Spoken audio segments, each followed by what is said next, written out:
शुरुआत हम करते हैं। आज की ख़ास हमारी क्लास है जहाँ की मैं आपको बताने वाला हूँ कि एग्ज़ाम्स को लेके बहुत सारे बच्चों में बहुत डर रहता है। ये पता नहीं चलता कि कैसी तैयारी करनी है, कैसे नहीं करनी है। तो आज मैं जो बातें बताऊँगा उसको जान लेने के बाद मुझे पूरा यकीन है कि सारे के सारे बच्चे एग्ज़ाम्स में बहुत अच्छा करेंगे। और एग्ज़ाम्स में अगर अच्छा करेंगे तो ऑटोमेटिकली क्या है, ज़िंदगी भी एक इम्तिहान है। नहीं, एक इम्तिहान तो आप जो लोग क्लास में 10th के बोर्ड के एग्ज़ाम देते हो, 12th के बोर्ड के एग्ज़ाम देते हो, एक तो वो इम्तिहान है, लेकिन उससे कहीं बड़ा इम्तिहान कौन सा है? और वो इम्तिहान आपको हर पल देना पड़ता है। तो आपको अभी यहाँ भी जब आप मेरी बातें सुनोगे तो भी आपको इम्तिहान देना है। कैसा इम्तिहान देना है कि आपको ध्यान से सुनना है कि कोई बात मिस ना हो जाए, माइंड को अलर्ट मोड में रखना है, फोकस बना के रखना है और इधर उधर किसी बात पर ध्यान लेके नहीं जाना है। राइट? तो हमारा टैगलाइन क्या है? मन में है तो मुमकिन है, मन में है तो मुमकिन है। सो मन में क्या हो ये इम्पोर्टेंट है। जो भी मन में होगा वो मुमकिन होगा। आप अगर टाइम वेस्ट करना चाहते हो तो टाइम वेस्ट करना आपके लिए वो मुमकिन है। राइट? अगर आप कुछ बनना चाहते हो, पढ़ाई करना चाहते हो उसके लिए, तो वो भी मुमकिन है। आप अगर इम्तिहान में अच्छे मार्क्स लेके आना चाहते हो वो भी मुमकिन है। तो ओके, सबसे पहले तो देखो, एग्ज़ाम्स का जहाँ तक मामला है तो मेरा ये मानना है, मैं ट्रेडिशनल तरीके से आप लोगों को बातें नहीं बताने वाला। जैसे कि आप अगर कोचिंग क्लास में जाओगे तो कोचिंग क्लास वाले अगर आपको बताएंगे कि एग्ज़ाम कैसे देना है, क्या क्या तैयारी करनी है, वो लोग कुछ अलग तरीके से बात बताएंगे। मेरा जो तरीका है वो बिल्कुल अलग है, क्योंकि जीवन में उसको परखा हुआ है। राइट? तो सबसे पहले तो आपको कोई भी परीक्षा देने से पहले मन में ये भरोसा होना चाहिए कि मैं इस एग्ज़ाम में अच्छा करने वाली हूँ। मेरे अंदर वो काबिलियत है कि मैंने पहले भी बहुत सारी चुनौतियाँ आई हैं, उनका मैंने सामना किया है और बहुत अच्छा परफॉर्म किया है। और इस बार भी देखा, मैंने कहा ना, ध्यान, ये जो माइंड है ना, ये सबसे पूरे संसार का जो सबसे फ्लिकर करने वाली चीज़ है वो क्या है? वो माइंड है। पलक झपकती, यहाँ बैठा है, यहाँ शरीर यहाँ पर है, मन कहाँ चला गया? अमेरिका में चला गया या चांद पे चला गया, कहीं भी जा सकता है। तो उसको पकड़ के रखना जो है बहुत मुश्किल काम है। बड़े बड़े सिद्ध योगी उसको पकड़ के नहीं रख पाते, उसके लिए बड़ा अभ्यास करना पड़ता है। तो मैं बता रहा था कि परीक्षाएं का मतलब है, जब भी आपकी बोर्ड परीक्षाएं देनी हो या कोई भी परीक्षाएं देनी हो, पहले तो मन में ये भरोसा होना चाहिए कि जो मैं एग्ज़ाम देने वाली हूँ उस पर मैं या वाला हूँ उसमें मैं अच्छा करने वाला हूँ, अच्छा करने वाली हूँ, क्योंकि मैंने पहले भी अच्छा किया है। ये जब यकीन होता है आपके मन में तो इससे आधे काम तो ऐसे ही हो जाते हैं। जो लोग के मन में डाउट होता है कि पता नहीं मैं अच्छा करूँगी कि नहीं करूँगी, मेरे से तो याद ही नहीं हो पाता, मेरी तो मेमोरी बहुत ही ख़राब है, इस तरह की जो बातें सोचते हैं उनके साथ वही दुर्घटनाएं हो जाती हैं। असल में ही मतलब जैसा आप सोचते हो वैसा ही होता है। अगर हमको ये मालूम चल गया कि जैसा हम सोचते हैं वैसा ही होता है तो हम क्यों ना अच्छा सोचें, ख़राब क्यों सोचें? तो ये आपको याद दिलाना है खुद को कि भाई मैं इस एग्ज़ाम में बहुत अच्छा करने वाला हूँ, करने वाली हूँ। पहला पॉइंट ये है।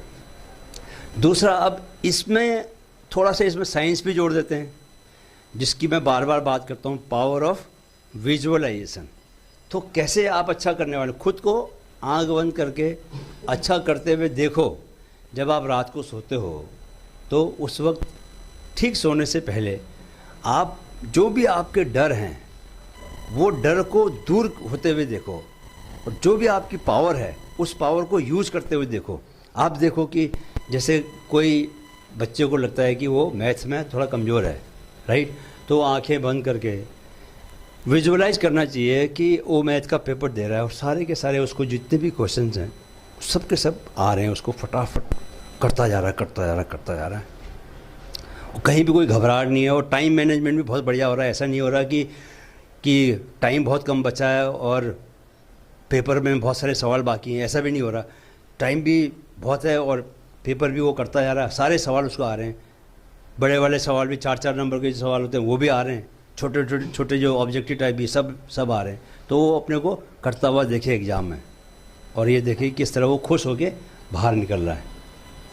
जब आप ऐसे विजुअलाइज जो भी चीज़ें करते हो, वो चीज़ें आपके सबकॉन्शियस में जाती हैं, और सबकॉन्शियस आपको तैयार करता है उसके लिए। ऐसा नहीं कि कोई जादू नहीं है, ये कोई मैजिक नहीं है। ऐसा विजुअलाइज करने से आपकी पढ़ाई की में अनकॉन्शियसली फोकस बढ़ जाएगा। एक बच्चा जो विजुअलाइज नहीं करता है और एक बच्चा जो विजुअलाइज करता है, उसकी रूटीन में देखिए बहुत बड़ा फ़र्क आएगा। जो बच्चा विजुअलाइज करता है वो अपने टाइम को भी वेस्ट नहीं करेगा, ऑटोमेटिकली क्या करेगा वो, फिर वो मैथ की पढ़ाई करेगा। वो जादू से नहीं होगा कि उसको मैथ के सारे सवाल आ जाएंगे, वो फिर मैथ की पढ़ाई करने बैठेगा और ज़्यादा फोकस होकर पढ़ाई करेगा। उसकी वजह से क्या होगा, उसको सारे सवाल आ जाएंगे। ऐसा नहीं हो जाएगा कि कोई जादू की छड़ी आपने विजुअलाइज किया और कुछ मैजिक हो गया और तब इसकी वजह से वो। तो ये विजुअलाइज करना बहुत ज़रूरी है, राइट। अच्छा, एग्ज़ाम्स के दिनों में अभी मैं बाकी आप लोगों को अभी बताऊंगा कि किस ढंग से आपको टाइम टेबल बनाना पड़ता है। टाइम टेबल बनाना बहुत ज़रूरी है। ये भी चेक करना पड़ता है कि प्लानिंग करनी पड़ती है कि किस सब्जेक्ट में आप स्ट्रांग हो, किस सब्जेक्ट में आप वीक हो, ये सब करना पड़ता है। लेकिन उससे पहले कुछ और चीज़ें हैं जिसे करना बहुत ज़रूरी है, जो आप लोगों को, बहुत सारे लोगों को वो बिल्कुल इम्पोर्टेंट नहीं लगती। उन्हें लगता है कि इससे तो मैं काम चला लूँगी, कोई दिक्कत नहीं है। जैसे नींद को लेकर क्या होता है एग्ज़ाम के दिनों में कि 4 घंटा सोए, 5 घंटा सोए, क्योंकि टाइम कम है, सिलेबस ज़्यादा है, अब आपके मन प्रेशर बहुत ज़्यादा है, ठीक है। तो इसलिए क्या करता है, कॉम्प्रोमाइज़ करना शुरू करते हो, आप कम नींद लेते हो। और यहीं पर सबसे बड़ी और सबसे पहली गलती है, जो बच्चे एग्ज़ाम के दिनों में नींद से कोई कॉम्प्रोमाइज़ नहीं करते, भोजन से कोई कॉम्प्रोमाइज़ नहीं करते, स्पोर्ट्स रिक्रिएशन खेलने से कोई कॉम्प्रोमाइज़ नहीं करते, उनका परफॉर्मेंस हमेशा ऐसे बच्चों से कहीं बेहतर होता है जो लोग नींद से कॉम्प्रोमाइज़ करते हैं। और वो 2 महीने जो है, 1.5 महीने तक वो घर में बैठे रहते हैं, खेलने भी नहीं जाते और प्रेशर बना के रखते हैं। वो एक एंजाइटी वाले स्टेट में चले जाते हैं, और एंजाइटी के स्टेट में जाके आप कभी भी अपना बेस्ट परफॉर्म नहीं कर सकते। बेस्ट परफॉर्म कब करते हो, जब आप एकदम शांत होते हो, जब माइंड एकदम शांत है। सबसे दुनिया की सबसे पावरफुल चीज़ क्या है, शांत माइंड, है ना। माइंड अगर काम है, कोई उसमें एंजाइटी नहीं है, कोई डर नहीं है, तो कुछ भी कर सकते हो आप, बड़े से बड़ा काम भी कर सकते हो, क्योंकि आप में सब शांत मन है। तो आप फोकस बहुत अच्छे से हो सकते हो, है ना। तो फोकस करने का तो सारा, जितना फोकस करोगे माइंड में सारी चीज़ें घुसती जाएंगी, और शांत मन रहेगा तो आप जब एग्ज़ाम दोगे तो वो सब रिट्रीव भी तो करना होता है, माइंड में घुसाना है, फिर निकालना भी तो है। जब आप एग्ज़ाम दोगे तो सब याद आता जाएगा आपको, सब बढ़िया से लिखते जाओगे आप। तो ये पॉइंट, इसको एक जो जेई आपका एग्ज़ाम होता है ना, उसमें एक इंडिया रैंकिंग 26वीं रैंकिंग में एक लड़का था जो कुछ समय पहले मुझे मिला था। उसने बताया कि उसने क्या किया कि नींद से 2 घंटे कम करके पढ़ाई में ऐड कर दिए, प्रेशर में कि भाई मेरे को एग्ज़ाम पास करना है। लेकिन उसकी वजह से उसका परफॉर्मेंस ख़राब हो गया। फिर उसने वापस से नींद में 2 घंटे जोड़ दिए, तो उसने देखा कि परफॉर्मेंस उसका अपने आप से अच्छा हो गया। अच्छा, लेकिन नींद कौन सी नींद अब नींद की भी बड़ी अलग अलग क्वालिटीज़ होती हैं। एक नींद वो होती है जो रात को आप 10 बजे सोते हो और सुबह फिर 5 बजे उठते हो। तो भगवान ने जो प्रकृति, नेचर के हिसाब से चलोगे, अगर नदी के साथ बहोगे तो आपको एफर्ट नहीं लगाना पड़ेगा। लेकिन नदी की उल्टी दिशा में बहोगे, नदी इधर को आ रही है, आप उधर को बहोगे, तो आप 10 मीटर चल के आपकी हवा निकल जाएगी, है ना, हालत ख़राब हो जाएगी ना, होगी नहीं होगी। तो आपको नेचर के हिसाब से चलना है। रात को बहुत सारे बच्चों की ने हैबिट बना ली है कि वो रात को देर तक पढ़ते हैं, और सुबह जो पढ़ने का टाइम होता है, सुबह जो ब्रह्म मुहूर्त का टाइम होता है, वो टाइम पर वो लोग सो रहे होते हैं। तो जो नींद सबसे जो बढ़िया नींद आती है इंसान को, जो नींद आपको रिजुविनेट करती है, जो नींद आप में ताकत भरती है, जो नींद आपको फ्रेश करती है, सुबह जब आप उठते हो तो एकदम फ्रेश होते हो ना। रात भर जिसको अच्छी नींद मिली है उसको फ्रेश होता है, कोई थकान नहीं होती। उसके लिए कोई भी चैलेंज सामने आ जाए तो वो आराम से उस चैलेंज का सामना कर सकता है, क्योंकि एनर्जेटिक है, अंदर से बहुत ताकत है। वो ताकत कहाँ से आई? रात भर सोने से आई। सोते हुए क्या किया कि ताकत आ गई? क्या ऐसा हुआ कि ताकत आ गई? वन इज़ दैट कि आप जब सो रहे होते हो तो आप बोलते नहीं हो, तो आपके बोलने में एनर्जी जाती है ना। और जब सो रहे होते हो तो सोचते नहीं हो, तो सोचने से भी आपकी एनर्जी बच गई। चलते नहीं हो, वैसे लेटे हो, तो वो भी एनर्जी बची। देखते नहीं हो, देखने में बहुत एनर्जी जाती है।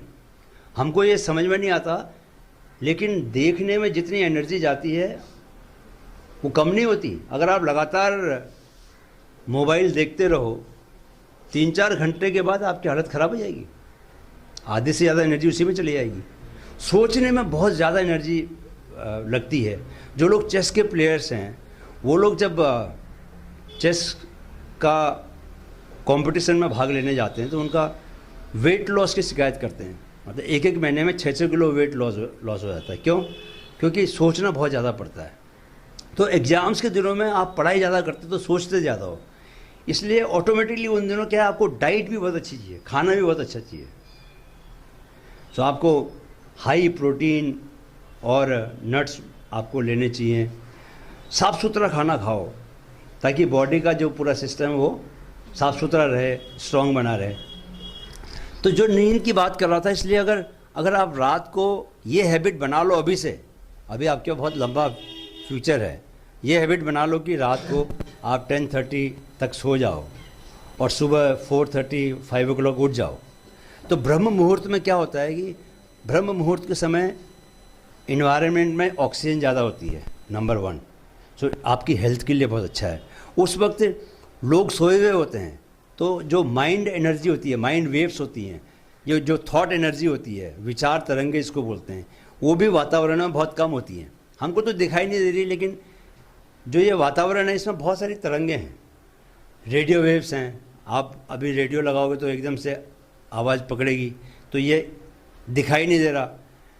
टीवी चलाओगे तो कहाँ से आ रहा है सिग्नल? सब यहीं से आ रहा है ना। तो इसके अंदर हमको नहीं दिख रहा है, लेकिन है तो सही। तो थॉट वेव्स हैं। आपको दिन भर में कितने थॉट्स आते हैं? 60,000 थॉट्स आते हैं एक पूरे दिन में। सो थॉट्स कहाँ से आ रहे हैं? आपके आसपास सारे।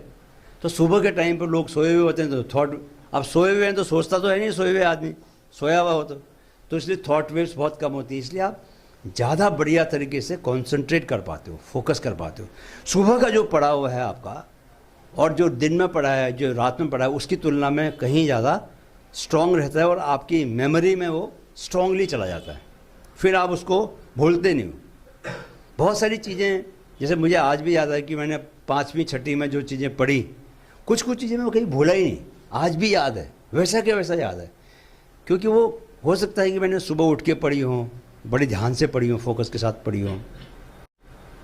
तो आपको खाने का और नींद का, इसका विशेष ख्याल रखना है परीक्षाओं के दिनों में। देखो, भोजन जो है वो तला हुआ खाना बिल्कुल मत खाओ।